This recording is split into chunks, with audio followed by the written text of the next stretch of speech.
I'm Sophie Howard and I'm a teaching assistant apprentice at Salway Ash Primary School. So my name's Leif Overment, I'm head teacher of Salway Ash Primary School. Taking on an apprentice is something the school's done a few times over the last few years, and for us it's a really good way of adding capacity to our staff team and really benefiting the children, while also kind of providing a bit of future proofing and development of the next generation of people working in schools. I've always wanted to be a primary school teacher, so as soon as I left secondary school, I just wanted to get straight into it and just start working in a primary school environment. And obviously it's a bonus that you earn and learn, and you get the social side of college as well.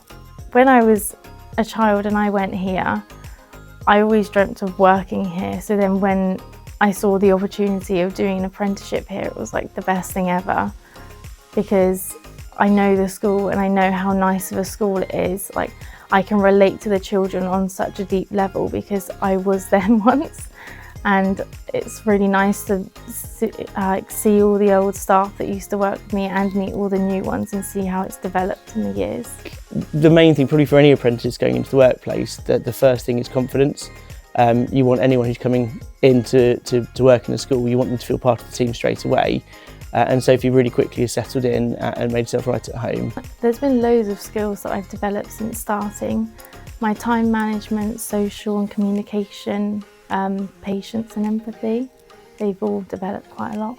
I always felt a lot more confident coming into work the next day after having a college session the day before, because they really help you understand safeguarding, child development and all the theory side of it, which helps you. Being a small village school, actually that knowledge and understanding of all the children in the class is really important to us.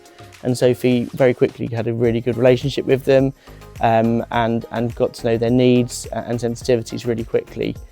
Further to that, I think she's taken on a lot of responsibilities in terms of delivering interventions, whether that be our phonics scheme, math schemes, or more skilled, let's say working with speech and language to deliver programs for children who might have some requirements in that area. I always received a lot of support from college. They always helped me with any questions I had, or if I had a challenging task, then I'd always be able to ask my tutor, and I'd receive really in-depth feedback after my observations. From the employer side of things, we have quite regular contact with Exeter College. So at the start of the apprenticeship, they give a training programme which kind of gives an overview of what's going to be happening over the course of the year. We also get to see the sorts of things Sophie's going to be doing on her college days and how that kind of fits into school life. And further to that, we have kind of fairly regular visits from the college just to do a bit of quality assurance, check in with us, check in with Sophie, make sure she's progressing as she should, and also for our side of things, making sure that she's on track with the college work. I'd 100% recommend an apprenticeship to anyone, because you get so much work experience and it's all hands-on learning, which I feel is the best way to learn, because you just take in so much from actually doing it and interacting with your colleagues and the children and being in the environment. So Sophie's got just over a year to run on her apprenticeship. And at that point, well, if there's a role for her in school, then great, that'd be lovely. But she'll be well placed for whatever the future holds, whether that be to be a teaching assistant elsewhere or to go on and be a teacher.